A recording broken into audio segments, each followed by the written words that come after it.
ආදායම් වියදම් විස්තර ඇතුළත් කිරීම සඳහා ලියාපදිංචි වන ආකාරය.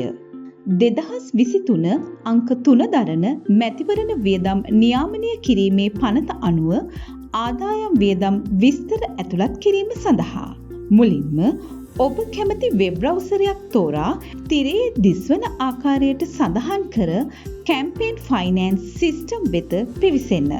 ලියාපදිංචි වීම සඳහා රෙජිස්ටර් here මත ක්ලික් කරන්න.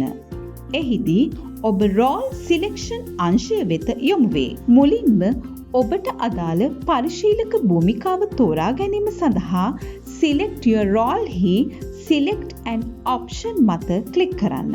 එහිදී භූමිකාවන් 3ක් දක්නට ලැබේ. ඔබ අපේක්ෂකයෙකු නම් කැන්ඩිඩේට් යන භූමිකාව තෝරා ගැනීමෙන් ආදායම් වියදම් වාර්තා ඉදිරිපත් කළ යුතුය. ඔබ පක්ෂ ලේකම් හෝ ස්වාධීන කණ්ඩායම් නායකයෙකු නම් secretary or independent group leader යන භූමිකාව තෝරා ආදායම් වියදම් වාර්තා ඉදිරිපත් කළ යුතුය.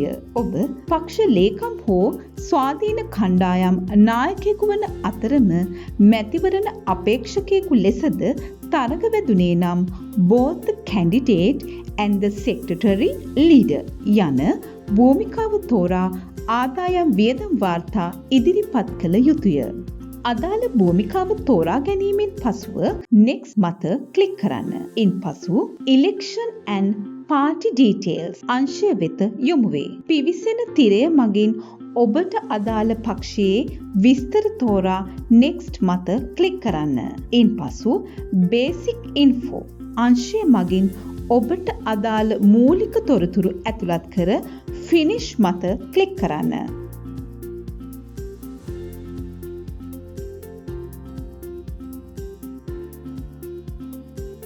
එහිදී ඔබ ඇතුළත් කරන ලද විස්තර තහවුරු කිරීමේ පිටුවක් වෙත පිවිසෙන අතර ඇතුළත් කරන ලද විස්තර නිවැරදි නම් submit your details මත ක්ලික් කරන්න. ඔබ ඇතුළත් කරන ලද දුරකථන අංකයට OTP අංකයක් ලැබෙන අතර එය තහවුරු කිරීමෙන් ඔබට සාර්ථකව ලියාපදිංචි විය හැකිය.